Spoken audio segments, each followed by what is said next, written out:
দূতাবাসে হামলা হয়েছে আগরতলায়, একটি দেশের দূতাবাসে হামলা মানেই হচ্ছে সরাসরি সেই দেশের উপর হামলা। যে বাংলাদেশে শত শত হিন্দুকে হত্যা করা হচ্ছে, বাংলাদেশে হাজার হাজার হিন্দুর বাড়ি ঘর ভাঙচুর করা হচ্ছে, এই যে প্রচার পূর্ণ করা হলো, এই প্রচারের ভারতীয় গণমাধ্যম, ভারতের সামাজিক যোগাযোগ মাধ্যম, এমনকি ভারতের রাজনীতিবিদরা এই তথ্যগুলো সত্য মিথ্যা যাচাই করার ক্ষেত্রে যে ন্যূনতম এথিক্যাল ব্যাপার থাকে, সেটার প্রমাণ তো আমরা তাদের কাছ থেকে দেখলাম না। এটা আমাকে খুবই ব্যথিত করলো। একটি উদাহরণ দিতে পারবেন যে চীন সীমান্তে ভারতীয় বিএসএফ গুলি করে একজন চীনা নাগরিককে হত্যা করেছে? Give me one example. বাংলাদেশের কোনো পররাষ্ট্রমন্ত্রী, পররাষ্ট্র সচিব গেলে কি নরেন্দ্র মোদীর সাথে বৈঠক করেন? এই কোন গণমাধ্যম ভারতে? প্রশ্ন করার আগে তার অনুমতি নেওয়ারও প্রয়োজন বোধ করছেন না, রাস্তায় ধরে জিজ্ঞেস করছেন যে তুমি কি কলকাতা দখল করতে এসেছো কিনা। আমি জানি আপনি টেলিভিশনে কাজ করেন না, আমি জানি আপনি পত্রিকায় কাজ করেন না, একজন গণমাধ্যম কর্মী হিসেবে আপনার কি মনে হয় না যে এই তথ্যগুলো বিভ্রাটের কারণে ভারতীয় সংশ্লিষ্ট গণমাধ্যম, আপনাদের প্রেস কাউন্সিলের কি ভূমিকা, আপনার সরকারের যে রেগুলেটরি বডি আছে তাদের কি ভূমিকা? আপনার দেশে কি জবাবদিহিতার কোনো রেগুলেটরি বডি নেই? আপনি কি দেখেছেন যে ফেলানির লাশ ঝুলছিল তার কাটার উপরে? সেই দিন আপনি দ্য টেলিগ্রাফ ইন্ডিয়া প্রতিবেদন ছেপেছিলেন। আমি না কোনো জেনারেলাইজেশনে বিশ্বাস করি না। You can't paint everybody with the same brush. At times there are mistakes and at times there are deliberate things. তো সেক্ষেত্রে বিএসএফ এর কাজের ক্ষেত্রে ভুল ত্রুটি আছে, এবং এটা একটা মেজর পলিটিক্যাল ইস্যু। পশ্চিমবঙ্গের নির্বাচনে ওটা ইস্যু হয়, মমতা ব্যানার্জি এটা নিয়ে কথাবার্তা বলেন। It's a work in progress, there should be zero tolerance towards any death on the border. সেদিকে আমরা এগোচ্ছি। IPCO brand selects only the best products for our customers. যখন এই বিদ্বেষটা সূত্রপাত হলো, আমরা দেখেছি যে প্রকৌশল বিশ্ববিদ্যালয়ের ফটকে প্রবেশ করার সময় ভারতীয় পতাকাকে সেখানে দিয়ে দেওয়া হয়েছে। আমি যদি ভুল না করি, এই বিদ্বেষের সূত্রপাত কিন্তু সেখান থেকে শুরু। তারপর প্রশ্নটা হচ্ছে যে তাদেরকে গ্রেফতার করা হয়েছে কিনা, যারা প্রকৌশল বিশ্ববিদ্যালয়ে এই কাজটি করেছে তাদেরকে আইনের আওতায় নিয়ে আসা হয়েছে কিনা। প্রথমত কথা, আপনি যেটা বলছেন, আমি যে জায়গাতে আসলাম, যে আবারও ক্লিয়ার করি যে কিছু হিন্দুর উপরে আক্রমণ হয়েছে। এখন প্রশ্ন হচ্ছে, আমি ওই প্রশ্নের উত্তর দিয়ে তারপরে আসছি। প্রশ্নটা হলো যে জায়গাটাতে, যে এই যে আক্রমণের ঘটনাটা ঘটলো, হিন্দুরা যে আক্রান্ত হলেন, আক্রান্ত হবার পরে কি সরকার নির্বিকার থাকলো না সরকার ব্যবস্থা নিল? সরকার ব্যবস্থা নিল। 1000-এর উপরে ঘটনা ঘটেছিল বলে সেই সময় গণমাধ্যমে সংবাদ প্রকাশিত হয়েছিল, এবং প্রতিটি ঘটনার ক্ষেত্রে সরকার ব্যবস্থা নিয়েছিল তাৎক্ষণিকভাবে, এবং তার পরিপ্রেক্ষিতে 8 তারিখের পর থেকে এই ঘটনাগুলো ঘটা, অর্থাৎ আক্রমণের ঘটনাগুলোর ঘটা একেবারে মানে খুব কি বলবো, যে একেবারে ভয়াবহ রকম খুব দ্রুত গতিতে কমে গেছে। তারপরে যেটা হচ্ছে, কমে গেছে অর্থাৎ সরকার ব্যবস্থা নেয়নি তা নয়, কমে গেছে। এখন আর ঘটনা ঘটছে না। কিন্তু আমার যে জায়গাটাতে অভিযোগ, এখন ঘটনা ঘটছে না, কিন্তু সাধারণভাবে হিন্দুদের মনে একটা ভয় যে রয়ে যাওয়ার কথা বলা হচ্ছে, সেটাকে আমি আবার অস্বীকার করছি না।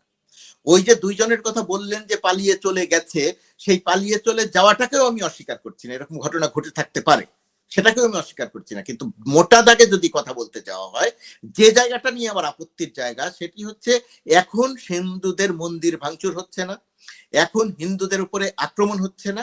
কোথাও সামান্যতম একটা মন্দিরে যদি একটা ঢিল ছোড়ার ঘটনাও ঘটে থাকে, তাৎক্ষণিকভাবে পুলিশ এবং সেনাবাহিনী যেহেতু মাঠে আছে ম্যাজিস্ট্রেসি পাওয়ার নিয়ে, সেনাবাহিনী তাৎক্ষণিকভাবে ব্যবস্থা নিচ্ছে, এবং সেই ঘটনাটার বহুদূর যাচ্ছে না। এখন আপনি যে কথা বললেন যে এই ঘটনাগুলো কিন্তু বাংলাদেশের মিডিয়াতে আসছে না, বাংলাদেশের মিডিয়াতে আসছে না, এই কথাটা সত্য নয়। বাংলাদেশের মিডিয়াতে আসছে।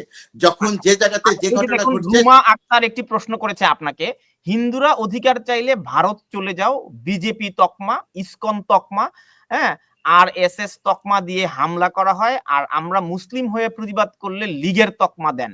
এখন কিভাবে হিন্দুদের পাশে দাঁড়াবো? বা আপনি এই যে রোমা যিনি প্রশ্ন করেছেন, আমি তার প্রতি শ্রদ্ধা রেখে বলছি। আপনি বলছেন যে তাদের বিরুদ্ধে আইনগত ব্যবস্থা নেওয়া হয়েছে কিনা। বাংলাদেশে বহু জায়গাতে মাদ্রাসার স্টুডেন্টরা মন্দির পাহারা দিচ্ছে, বৈষম্য বিরোধী ছাত্র আন্দোলনের কর্মীরা হিন্দু এলাকা পাহারা দিয়েছে। শাঁখারীপট্টির কথা যেটা বললেন, ওই এলাকাটাতে মাদ্রাসার স্টুডেন্টরাও ওই এলাকায় হিন্দুদেরকে প্রোটেকশন দিয়েছে। এটা বাংলাদেশের বাস্তবতা। এই সংবাদগুলো আপনি যদি বলেন যে বাংলাদেশের গণমাধ্যমে আসছে না, প্রথমত কথা এটা সত্য নয়। কিন্তু ভারতের গণমাধ্যম শুধুমাত্র, আমি বলছি হ্যাঁ আমি আপনার কাছে আসছি, আমারটা বলেন নিশ্চয়ই, এইটা ভারতের গণমাধ্যম শুধুমাত্র হামলা হচ্ছে, আক্রমণ হচ্ছে এই সংবাদটি প্রকাশ করছে, এবং সেটা এখন আর ঘটছে না, 1 নাম্বার। 2 নাম্বার, যে জায়গাটাতে দেবদা আপনি আমার নোট রাখেন, রেখে আমার যে জায়গাতে কথা বলতে চান বলেন, আমি আর 1-2 মিনিট একটু বলতে দেন, আমার 1-2 মিনিট একটু বলতে দেন। আপনি একটা পয়েন্ট ক্লিক করেছেন। আমি জাস্ট একটা জিনিস, আচ্ছা না গোলাম ভাই বলতে চাইছেন উনি বলুন, তারপর আমি বলবো, অসুবিধা নেই। না না বলেন, আপনি বলেন, আমি তারপরে বলছি। না, I'll come back to him again. আচ্ছা ফাইন, মানে মানে মানে আমার মানে এই যে মানে thank you very much boss, আপনি কি সুন্দরভাবে আপনি এটা বললেন যে যে হ্যাঁ একটা প্যালপেবল ফিয়ার আছে, সেটা উনি স্বীকার করছেন, সেটা নিয়ে কোনো সন্দেহ নেই। এবং 5 থেকে 8-এর মধ্যে যে ঘটনাগুলো ঘটেছে যখন কোনো সরকার ছিল না, সেটা উনি বলেছেন, এই ন্যারেটিভটা আমরা শুনেছি। বাট ইউনো আমার দেখুন, দেশটা আপনাদের, কিভাবে চালাবেন সেটাও কমপ্লিটলি আপনাদের ব্যাপার। এবং আমরা বাইরের অবজারভার হিসেবে আমরা কখনো লিখবো, কিছু করব। আমার একটা সাজেশন, মানে সেক্ষেত্রে হচ্ছে যে যে আপনি যেমন বললেন যে মাদ্রাসা ছাত্ররা পুজোর সময় পাহারা দিয়েছে, মন্দির পাহারা দিয়েছে, মানে এটা আপনি বলছেন এটা একটা খুব হাই পয়েন্ট, রাইট? আমার প্রশ্নটা অনেক বেসিক, কেন মন্দিরকে পাহারা দিতে হবে, কেন পূজা মণ্ডপকে পাহারা দিতে হবে? So what is the culture? এবং পুজো তো হয়েছে আপনার অক্টোবর মাসে, আপনার 5ই থেকে 8ই অগস্ট তো চলে গেছে, তো অক্টোবর মাসেও পুজো মণ্ডপ বা মন্দিরকে কেন মাদ্রাসার ছাত্রদের পাহারা দিতে হলো? ওই সময় সামাজিক যোগাযোগ মাধ্যমে আরো অনেক ভাইরাল ভিডিও এসছে। আপনারা মানে জানেন তো, মানে এক্ষেত্রে আমরা ভারতীয় সাংবাদিকদের ক্ষেত্রে আমরা একটা খুব জিনিস খুব ক্লোজলি আমরা ফলো করার চেষ্টা করি।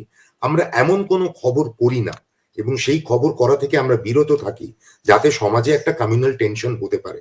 তো এরকম অনেক কিছু ভিডিওস আমরা দেখেছি, পুজোর অনুষ্ঠানে কারা গিয়ে গান গেয়েছেন, কি করেছেন, ওর মধ্যে আমি ঢুকছি না, কেননা এই হিন্দু মুসলিম এই তর্কের মধ্যে গেলে এই তর্কের কোনো শেষ নেই।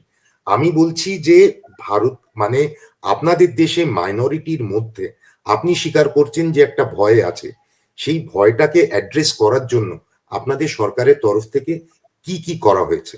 দ্বিতীয় প্রশ্ন, আপনার গণমাধ্যমে আমি দেখেছি খুব ঢালাও করে খবর করা হয়েছে, মাদ্রাসার ছাত্ররা বা জামাতের লোকেরা গিয়ে মন্দির বা মণ্ডপ পাহারা দিচ্ছেন, সেই খবরটা করা হয়েছে। কিন্তু তার আগে যে মানুষের ডিটেইলড স্টোরি, যেটাকে বলে ডিটেইলড স্টোরি, যে হ্যাঁ এদিকে অনেক বাড়াবাড়ি খবর এদিকে প্রকাশিত হয়েছে, একটা ডিটেইলড স্টোরি। আপনার তো এত বন্ধু বান্ধব আছে, you have closely connected with one of the most মানে talked about media channels, media organization, তারা ইংরেজি বাংলা অনলাইন, তারা গিয়ে কটা স্টোরি করেছেন মাইনরিটির জায়গা থেকে, একটা হিন্দু পাড়ায় গিয়ে সেখানকার একটা বেসিক স্টেটাস রিপোর্ট হয়েছে? হয়নি। আমাদের দেশে যখন গুজরাট দাঙ্গা হয়েছিল, ওই সময় সারা দেশের মিডিয়া গিয়ে they went and covered what had happened in Gujarat. আমি নিজে বিভিন্ন সময় আমাদের দেশে মিনিমাম কমিউনাল পরিস্থিতির পরে আমি নিজে মুসলিম মহল্লায় গিয়ে লোকজনদের সঙ্গে কথা বলে আমরা খবর করেছি। আপনাদের দেশের গণমাধ্যম মানে, এবং আরেকটা ব্যাপার আমি এখানে বলতে চাই তানভীর, এই প্রশ্নটাও গোলাম ভাইকে আপনি রাখবেন। আপনাদের দেশের উপদেষ্টা, চিফ অ্যাডভাইজারের প্রেস সচিব, এনারা কনস্ট্যান্টলি বলেন যে ভারতীয় সরকার ভারতীয় মিডিয়াকে কেন কন্ট্রোল করছে না। আরে সরকার কেন মিডিয়াকে কন্ট্রোল করবে? আপনার দেশের সম্বন্ধে আপনার দেশের অনেক সাংবাদিক যাদের চাকরি চলে গেছে, লুকিয়ে আছে, আপনি বলতে পারেন তারা কেউ আওয়ামী লীগ, তারা কেউ করাপ্ট, তাদের কাছ থেকে আমরা কি শুনি? অধিকাংশ মিডিয়া অর্গানাইজেশন কন্ট্রোলড হয়ে গেছে, লোকের অ্যাক্রেডিটেশন কার্ড বাতিল হয়ে গেছে, সিনিয়র জার্নালিস্ট ক্যান্সারের সঙ্গে লড়াই করছে, সেসব লোককে জেলে ভর্তি করে রাখা হয়েছে। আপনাদের দেশের মিডিয়া সরকার কন্ট্রোল করছে, কিন্তু আমাদের দেশে আমরা যেভাবে আমরা আমাদের প্রাইম মিনিস্টারকে আমরা ক্রিটিসাইজ করি, বিজেপি আরএসএস কে ক্রিটিসাইজ করি, আমি আপনার অগস্টের পরে বাংলা, এটা হতে পারে না যে এই অন্তর্বর্তীকালীন সরকার যা করছে সব ঠিক। আপনাদের দেশে কোনো ক্রিটিক্যাল কোনো খবর আমি দেখিনি, হুইচ রিমেন্স এ ফ্যাক্ট। এবং আপনাদের যে ছাত্র সমন্বয়করা, আপনারা আমাদের দেশের সামাজিক যোগাযোগ মাধ্যমের কথা বলেন, আপনাদের দেশের ছাত্র সমন্বয়ক আমি জানি না, তারা ছোট ছোট বাচ্চা ছেলে, তারা কেউ শুনলে হয়তো, আমি হয়তো বাংলাদেশকে নিয়ে যেতেও পারবো না, তাদের যা বডি ল্যাঙ্গুয়েজ, তাদের যা কথাবার্তার ধরন, যা চলন, সেটাকে আপনারা সাপোর্ট করেন। পরবর্তী প্রজন্ম এই শিখবে নিজের নেতাদের কাছ থেকে। This is the example that you are creating. আপনাদের লাস্ট পয়েন্ট, ডক্টর অনুপম সেনের মতো লোক, তাকে কিভাবে উৎখাত করা হলো? আপনার যে সমাজ নিজের শিক্ষকদের সম্মান করতে পারে না, what future are you looking at? Professor Yunus is a professor, লোকে ডক্টর বলে না, প্রফেসর বলে। উনি চিটাগং ইউনিভার্সিটিতে পড়িয়েছেন। Doctor Anupam Sen was one of his colleagues. There is no statement from your chief advisor after ওই ভদ্রলোককে ওইভাবে ফোর্স করা হলো রিজাইন করার ক্ষেত্রে। এগুলোর কথাও তো ভাবতে হবে। দেখুন, ফিউচার বাংলাদেশ কি হয়েছে 15-16 বছর গেল, অনেক বাড়বে। জি দাদা, আমরা বলি অনেকগুলো হোয়াট ইজ দ্য ফিউচার, মানে অনেকগুলো ফিউচার। হ্যাঁ, অনেকগুলো প্রশ্ন গোলাম ভাই, লাস্ট কোয়েশ্চেন, আপনি কি এটা সমর্থন করেন যে ক্যাম্পাসে গিয়ে ছাত্ররা যাদের পড়াশোনা কমপ্লিট হয়নি, তারা 30 বছর ধরে যারা শিক্ষকতা করেছে, হতেই পারে একজন শিক্ষক আওয়ামী লীগের সমর্থক। আমি আমার কলেজে যখন পড়তাম, আমি ছাত্র রাজনীতি করেছি, আমার অনেক শিক্ষকের সঙ্গে আমার রাজনৈতিক মতাদর্শ মিলতো না। তার মানে আমি সেই শিক্ষকের উপর গিয়ে চড়াও হব? এটা শিক্ষা? আমরা প্রসঙ্গে থাকি, আমরা ভারত বাংলাদেশ সম্পর্ক নিয়ে কথা বলছিলাম। এইখানে যে প্রসঙ্গগুলো এসেছে, এই প্রসঙ্গগুলোর একটু আমার জায়গা থেকে আমার কিছু বক্তব্য আছে, জবাবের চেয়ে বড় ব্যাপার। ডক্টর অনুপম সেনের কথা বলা হয়েছে। দেখুন, ডক্টর অনুপম সেন একজন সমাজবিজ্ঞানী, শ্রদ্ধেয় মানুষ। ডক্টর অনুপম সেন একজন রাজনীতিবিদ। ডক্টর অনুপম সেন আওয়ামী লীগের একজন রাজনীতিবিদ, একজন উপদেষ্টা। বাংলাদেশে যখন গণহত্যা চালিয়েছে শেখ হাসিনা, আওয়ামী লীগ সরকার, অনুপম সেনরা সেটাকে সমর্থন করেছেন, বিবৃতি দিয়েছেন। এই যে একজন শিক্ষক, একজন সমাজবিজ্ঞানী, একজন শ্রদ্ধেয় মানুষ গণহত্যাকে সমর্থন করেছেন, গণহত্যার পক্ষে বিবৃতি দিয়েছেন, অবস্থান নিয়েছেন। রাতের বেলা ভোট হয়েছে, অনুপম সেনরা সেটাকে সমর্থন করেছেন। তার পরিচয় হিন্দু না মুসলিম আমার কাছে সেটা খুব গুরুত্বপূর্ণ বিষয় নয়। তিনি একজন শিক্ষক, রাতের বেলা ভোট হয়েছে, তিনি সেটা সমর্থন করেছেন। ভোটারবিহীন নির্বাচন হয়েছে, তারা বিবৃতি দিয়ে বলেছেন যে নির্বাচন খুব ভালো হয়েছে, আওয়ামী লীগের আরো 2 বছর, আরো 2 মেয়াদ ক্ষমতায় থাকা দরকার। এই যে একজন মানুষের ভাবমূর্তি, তাকে যদি আপনি শুধু শিক্ষক হিসেবে দেখান, একজন হিন্দু শিক্ষক হিসেবে দেখান, তাহলে এটা পরিচিতিটা সঠিকভাবে দেখানো হয় না। তার যে কৃতকর্ম, সেই কৃতকর্মটা মাথায় রাখতে হবে। বাংলাদেশের যে তরুণ সমাজের কথা বলছেন, যাদের পড়াশোনা শেষ হয়নি, তারা আজকের এই অবস্থানে আসলো কেন? তারা আজকের এই অবস্থানে আসলো কারণ আওয়ামী লীগের যে ফ্যাসিজম কায়েম হয়েছিল বাংলাদেশে, সেই ফ্যাসিজমকে ভারত সহায়তা করে সেটাকে টিকিয়ে রেখেছিল। রাতে ভোট হয়েছিল, ভারত সহায়তা করে সেটাকে টিকিয়ে রেখেছিল। ভারত তার পররাষ্ট্র সচিবকে পাঠিয়েছে আরেকটি রাজনৈতিক দলের নেতারা কেন সেই নির্বাচনে অংশ নিবে সেটার পক্ষে কথা বলার জন্য। প্রকাশ্যে তিনি কথা বলেছেন। এই ঘটনাগুলো ঘটানো হয়েছে। আপনি যে ভারত বিষয়ে বাংলাদেশের মানুষের মতামতের কথা বলছেন, শিক্ষার্থীদের কথা বলছেন, এর পেছনের তো একটা ইতিহাস আছে, এবং সেই ইতিহাসটা তো ভারতের জন্য খুব আনন্দের নয়। ভারত একটা গণতান্ত্রিক দেশ, পৃথিবীর সবচেয়ে বড় গণতান্ত্রিক দেশ। আমরা সবসময় উদাহরণ দিতে গেলে ভারতের নির্বাচন কমিশনের সক্ষমতা, দক্ষতা, সাহস, বিচক্ষণতা নিয়ে কথা বলি। আর বাংলাদেশে দিনের ভোট রাতে হয়, ভারত সেটাকে বলে যে ভালো নির্বাচন।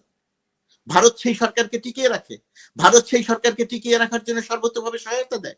মার্কিন যুক্তরাষ্ট্র যখন এইখানে একটা ভালো নির্বাচন করার জন্য জোরালো চাপ দেয়, বাংলাদেশের অবস্থা, ভারতের অবস্থা একরকম নয়। এখানে রাষ্ট্রদূতরা, এখানে বিদেশিরা অনেক বেশি তৎপর থাকে।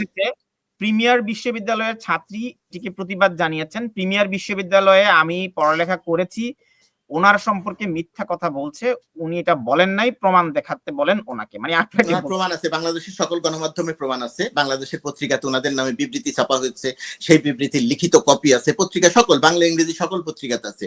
আপনি যদি মাঝখান থেকে এরকম প্রশ্ন নেন তাহলে কথা বলাটা মুশকিল। প্রশ্নটা নেন, আপনি আমার কাছে বলেন, আমি কোনো মিথ্যা কথা বলছি না, আমি প্রতিটি কথা তথ্যভিত্তিক বলছি। যিনি কথা বলেছেন তিনি প্রথম আলো, ডেইলি স্টার সহ সকল পত্রিকা সার্চ দিয়ে দেখেন, তিনি সবকিছু এখানে পাবেন। ধন্যবাদ। বাংলাদেশের গণমাধ্যম সংবাদ প্রকাশ করেছে কিনা, বাংলাদেশে যে ঘটনাগুলো ঘটেছে তার সব সংবাদ বাংলাদেশের গণমাধ্যম প্রকাশ করেছে। আপনি বলছেন গুজরাট দাঙ্গার সময় আপনারা সব তথ্য প্রকাশ করেছিলেন, এখন বাংলাদেশে দেখেন গুজরাট দাঙ্গা আর বাংলাদেশের এখনকার দাঙ্গা এই পরিস্থিতি সম্পূর্ণ ভিন্ন। এখানে শত শত মানুষ হত্যার কোনো ঘটনা ঘটেনি, এখানে কিছু হিন্দুর বাড়িতে আক্রমণ হয়েছে, কিছু ভাঙচুর হয়েছে, দুই একটি বাড়িতে আগুন দেওয়া হয়েছে, এখানে কাউকে শত শত মানুষকে হত্যা করা হয়নি। সুতরাং এখানে এরকম কোনো এলাকা নাই যে এলাকাগুলোতে গিয়ে ওই সংবাদ প্রকাশ করা যাবে যে পুরো এলাকাতে একটা ম্যাসাকার চলছে। ভারতের বহু সাংবাদিক বাংলাদেশে এসেছেন, বাংলাদেশের সেই ভারতীয় সাংবাদিকদের কোনো সাংবাদিক 1 ঘন্টার মধ্যে ভিসা পেয়েছেন কলকাতা দূতাবাস থেকে।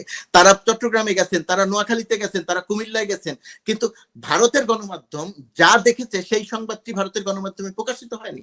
তারা পূর্বের ঘটনার ছবি দেখিয়ে একটা গল্প প্রচার করেছে, তারা কোন তথ্যভিত্তিক কোনো সংবাদ প্রচার করেনি। বর্তমান সময়ে বাংলাদেশের গণমাধ্যমের ক্ষেত্রে যেটা বলা হচ্ছে যে সংবাদ প্রচার করেনি, এটা সম্পূর্ণরূপে ভুল। বাংলাদেশের গণমাধ্যম সংবাদ প্রচার করেছে, 1 নম্বর। 2 নম্বর হচ্ছে বর্তমান সময়ে বাংলাদেশের গণমাধ্যমকে ডক্টর ইউনূসের সরকার সহ কেউ কন্ট্রোল করছে না। আমাদের উপরে এখন মানে আমি সাংবাদিক হিসেবে বলছি, আমি সরকারের অংশ হিসেবে বলছি না, বাংলাদেশের কোনো গণমাধ্যমকে কেউ কন্ট্রোল করছে না। বাংলাদেশের গণমাধ্যমের বিরুদ্ধে একটা অংশ কাজ করছে, সেই গণমাধ্যমের সামনে এসে গরু জবাই করতে চাইছে, সেই গণমাধ্যমকে ভারতের দালাল বলছে। কিন্তু যে গণমাধ্যমের বিরুদ্ধে এই কথাগুলো বলা হচ্ছে সেই গণমাধ্যম তার অবস্থান থেকে একটুও সরে যায়নি। সেই গণমাধ্যম প্রতিটি সংবাদ প্রকাশ করছে, ভারতের গণমাধ্যম নিয়ে লিখছে। আমি শেষ করছি দাদা, ভারতের গণমাধ্যম নিয়ে সেই সমস্ত পত্রিকাতে লেখা হচ্ছে, কারণ ভারতের গণমাধ্যম বিদ্বেষ ছড়াচ্ছে বাংলাদেশ বিষয়ে। সত্য সংবাদ প্রকাশ করলে আমাদের কোনো আপত্তি নাই, বাংলাদেশের একজন নাগরিক হিসেবে, বাংলাদেশের একজন সাংবাদিক হিসেবে সত্য সংবাদ প্রকাশ করবে, এর কোনো সমস্যা নাই। বাংলাদেশের গণমাধ্যম এমনকি শেখ হাসিনার ফ্যাসিজম যখন কায়েম হয়েছে, যখন প্রচন্ড রকমের আতঙ্কের মধ্যে আমাদের দিন কেটেছে, ডিজিটাল নিরাপত্তা আইনের মতো আইন মাথায় ছিল, তখনও আমরা শেখ হাসিনার সমালোচনা করেছি, সেটা একটা পর্যায়ে রেখে। আর এখন সরকারের সমালোচনা করার ক্ষেত্রে কোনো রকম কোনো সীমাবদ্ধতা নেই। তাহলে সমালোচনা হচ্ছে না কেন? আপনার যে প্রশ্ন, ডক্টর ইউনূসের সরকার সব কাজ কি ঠিক করছে? এখনো সমালোচনা হচ্ছে। এখনকার সরকার আর পূর্বের সরকার, একটা হচ্ছে জোর করে ক্ষমতায় থাকা ফ্যাসিস্ট সরকার, আর একটা হলো জনগণের অভ্যুত্থানের মাধ্যমে গঠিত একটি সরকার। সেই সরকারের বয়স মাত্র 4 মাস, অসংখ্য সমস্যা। দেশের অর্থনীতি ঠিক নাই, দেশের পুলিশ ঠিক নাই, দেশের প্রশাসন ঠিক নাই, দেশের কোনো একটা জায়গা ঠিক নাই, আর্থিক সেক্টর লুটপাট হয়ে গেছে, ব্যাংকিং খাত লুটপাট হয়ে গেছে। তো সেরকম একটা জায়গাতে বর্তমান সরকার দায়িত্ব নেওয়ার পরে 15 বছর 16 বছর যাদেরকে যে সমস্ত সেক্টর কথা বলতে পারেনি, সেই সমস্ত সেক্টর সবাই এখন দাবি দাওয়া নিয়ে এসে হাজির হয়েছে।